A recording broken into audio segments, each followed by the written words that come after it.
E aí, pessoas, eu vim falar um pouquinho desse livro aqui, ó, sobre o relativismo pós-moderno e a fantasia fascista da esquerda identitária, do Antônio Risério. E por que eu vim falar desse livro? Primeiro que eu comprei ele ano passado, quero falar, posso falar, o canal é meu, né? Só preciso do celular e de um lugar para postar, mas dentro dessa perspectiva aí que a gente vem vendo principalmente como, né, a dona Rede Globo vem construindo narrativas principalmente no sentido de destruir, eliminar ou criar uma confusão conceitual sobre aquilo que são, né, as pautas minoritárias ou identitárias. Eu acabei querendo falar um pouquinho desse livro, que o livro é exatamente isso, né? Para quem não conhece, o Antônio Risério é um poeta, ensaísta, sociólogo, antropólogo, historiador brasileiro muito famoso, que nasce lá no início da segunda metade do século XX, 1953, e tem todo um percurso aí vanguardista dentro do movimento principalmente contracultural. Foi preso, né, pela ditadura militar aos 16 anos por ser considerado subversivo. Ele, que é considerado dentro da literatura um tropicalista, ou seja, dentro daquele movimento contracultural alçado principalmente pelo Caetano Veloso e por Gilberto Gil dentro das artes, né, e que desenvolve o conceito de contracultura no Brasil como um todo. Esse cara que sempre teve uma perspectiva ideológica dentro daquilo que nós consideramos de esquerda, a partir de 2005, 2004, 2005, ele tem uma virada intelectual, né? E essa virada intelectual muito provavelmente se dá a um episódio que marcou profundamente a vida do Antônio Risério. Para quem não sabe, ele era assessor especial do ministro Gilberto Gil, né? Na era Lula, quando Gilberto Gil foi ministro da Cultura. E dentre vários episódios, Antônio Risério foi acusado de corrupção, né? De ter influenciado ou pegado a assinatura do ministro de forma indevida. A partir daí, ele mesmo irá relatar que existe todo um trâmite de perseguição da esquerda para com o seu nome. E é nessa virada que ele vai fazer obras tipicamente conservadoras e de ataque, tá bom? Não que ele não tenha outros livros, o Antônio Risério é um autor maravilhoso. Eu li, tem 3 grandes livros dele que eu li, que eu achei simplesmente maravilhoso e que me ajudaram muito no ano de 2020, A Cidade no Brasil, A Casa no Brasil, A Mulher, a Casa e a Cidade no Brasil. São 3 livros assim fundamentais dentro de uma perspectiva tanto histórica quanto sociológica na formação das cidades e da sociologia brasileira. Mas este livrinho sobre o relativismo pós-moderno e a fantasia fascista da esquerda identitária é um livro, como ele mesmo fala, de combate político e identitário, tá? É um livro de afronta e, como ele mesmo diz, um livro sem meias palavras. E é aqui que ele vai estruturar realmente a ideia do livro, né? Na contracapa, quando ele vai falar que é um livro sem meias palavras, quando eu acabei de ler o livro, eu realmente tive essa impressão. Por quê? Primeiro que é um livro que não traz um conceito próprio. O Antônio Risério não irá nos preparar para uma defesa. Ele simplesmente quer atacar, e da forma mais chula possível. Ele ataca, ele reprime, ele também causa violência e ele, além de tudo, classifica, né? Ele usa muito de neologismos, por exemplo, quando ele vai falar dos negros, das mulheres ou dos gays, ele usa a palavra neo, neonegros, neofeministas e neogays. Ele vai falar que isso, ou, né, essa ideia que ele chama de identitarismo de esquerda ou esquerdofrenismo identitário, é nada mais, nada menos do que uma baboseira teórica discursiva, né, como retórica de vitimização. É isso que vai estar no livro, tá? Ele vai falar literalmente em um dos seus capítulos chamado Cracolândia Mental, que todo esse paralelo das grandes minorias nada mais é do que uma vitimização para a conquista de nichos de mercados. E o que seria isso? Né? Nichos de mercado, segundo o Antônio Risério, seria a ideia pela qual essas categorias, que eles vão chamar de neonegras, neofeministas, neo qualquer coisa e neogays, querem simplesmente dominar o mercado, não somente de uma forma discursiva, tá? Mas de uma forma econômica, estando, aparecendo, dominando e regulando o mercado que estrutura a cultura brasileira. É tanto que ele vai falar que a partir desses movimentos nós teremos aquilo que ele irá denominar de apartheid cultural. Ou seja, toda uma estrutura que segrega todas as pessoas que são ou que se consideram, né, de minorias e aquelas que não são. E é exatamente isso que ele irá chamar de fascismo da esquerda identitária. Tá? E o que é esse fascismo da esquerda identitária? Eu botei, deixa eu só pegar aqui literalmente o que o Risério vai denominar enquanto fascismo. Ele irá dizer assim, vou ler aqui, pessoas. Emprego a expressão fascismo em seu sentido corriqueiro de tentativa de exercer controle ditatorial sobre a postura e o discurso dos outros, desde que estes manifestem um mínimo teor de discrepância com relação aos dogmas ou a doxa de determinado grupo que se acha e se declara portador da verdade e do destino histórico de uma coletividade. Isso é o que ele vai chamar de fascismo. Qualquer atitude que tenta manter um controle ou exercer algum tipo de inibição ao discurso do outro, tá? Por isso que essa capa é tão impactante, né? Sobre o relativismo pós-moderno e a fantasia fascista da esquerda identitária. E tem mais, né? Lógico que ele vai atacar o relativismo pós-moderno, né? Como uma estrutura, como eu falei lá no começo, um discurso ou então uma baboseira teórica discursiva com recursos da vitimização. É isso que ele vai falar, que existem espaços que foram transformados em fragmentos e a partir daí isso é relativismo. Mas como é que surge toda essa onda? Onde é que o Antônio Risério vai buscar os neonegros, as neofeministas e, né, os neogays? Os neonegros, ele vai falar que são uma espécie de pessoas que tentam racializar todos os argumentos e culturas dentro do Brasil. As neofeministas, ele vai tentar dizer que são pessoas que estão contra, né, o desejo carnal das outras pessoas.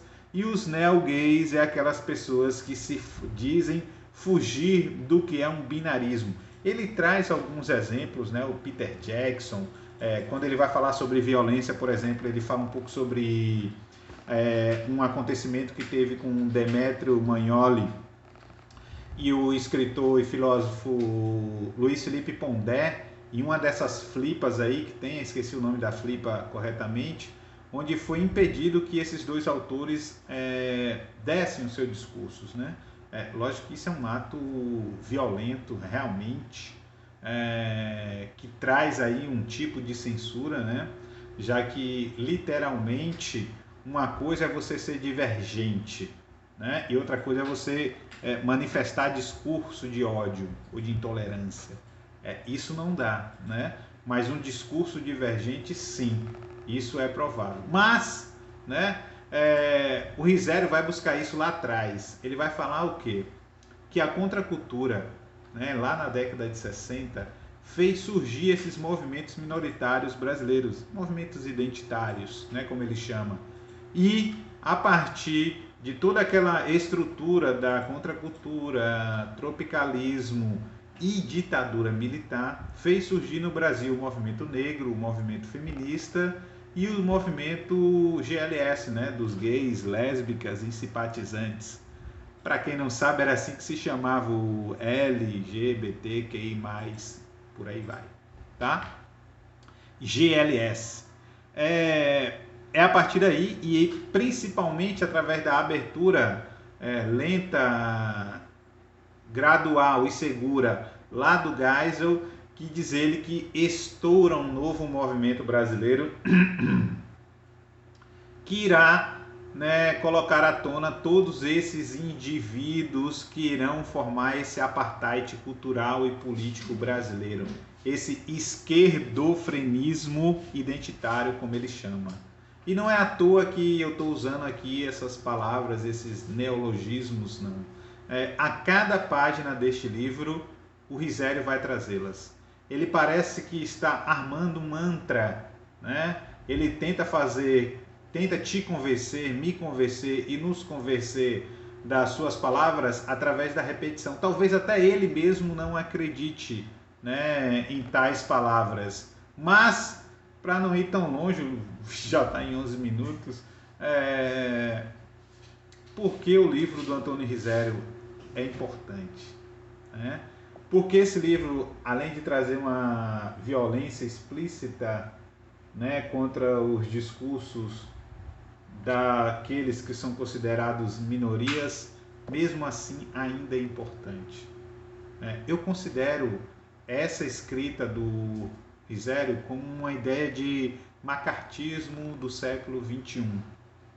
Para usar aquilo que ele odeia e aqui discrimina, bem, para usar um discurso pós-moderno, né, dentro dessa sociedade líquida, ele é um macartista que encontrou nos movimentos identitários a causa das suas perseguições. E agora ele persegue, ameaça, né, ofende e coloca todo mundo no mesmo balaio para falar exatamente que existe uma ideia de fascismo identitário da esquerda brasileira. Eu considero grave que haja um posicionamento tão forte do Risério, né?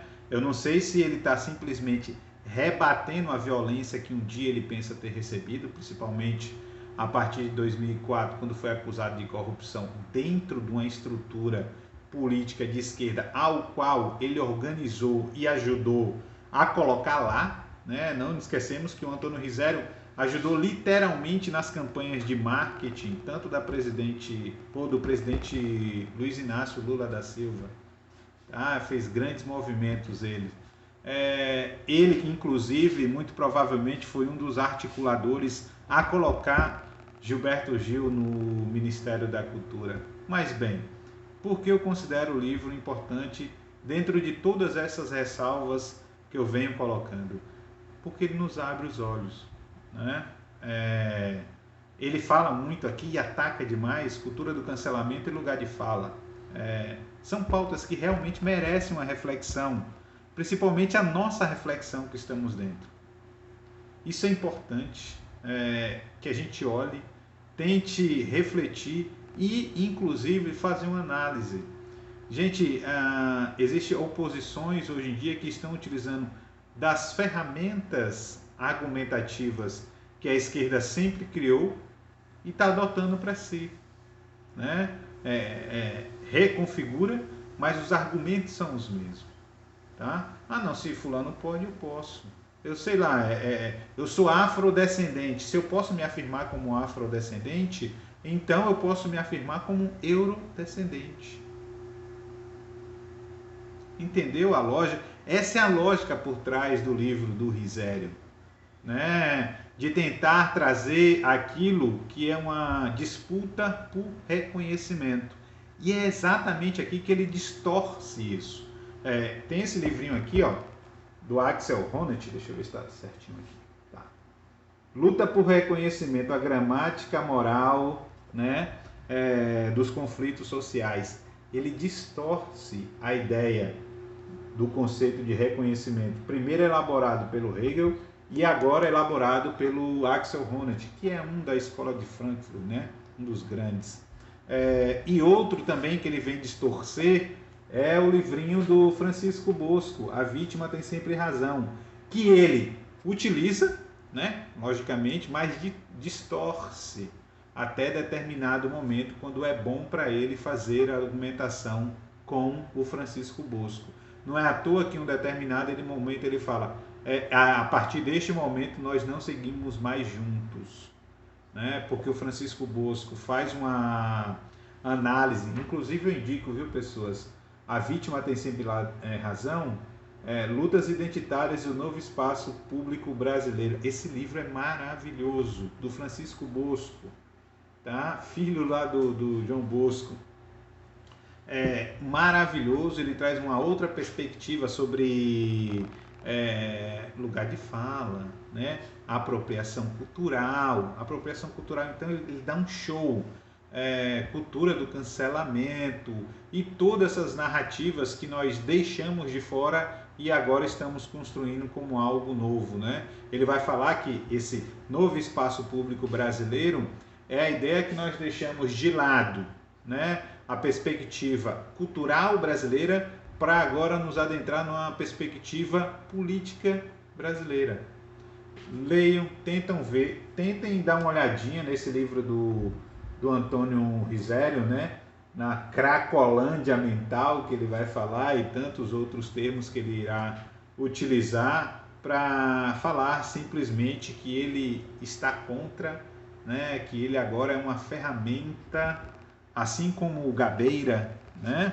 Agora ele é uma ferramenta a favor do conservadorismo, seja do que for brasileiro, tá? Valeu, pessoas, demorou, né? Mas é assim, o cara fala 2, 3 segundos, eu fiz 1 milhão de páginas aqui para poder falar alguma coisa, mais nada na verdade, né? E para finalizar, logicamente, nós temos que ficar atento que o Antônio Risério vai fazer nesse livrinho aqui chama-se discurso lacunar, ou seja, é uma ideia que é a mesma referente ao conceito de fake news, né? Onde você pega um discurso que é verdadeiro e enche o rabo desse discurso de mentira e de argumentos fraudulentos. Isso é um discurso lacunar, né? Quando você dispara uma coisa, alguém reconhece elementos que aqueles argumentos são válidos, contudo, o cenário que é montado, tá? Ou o prato que você irá comer é feito unicamente de mentiras. Valeu, seres humanos.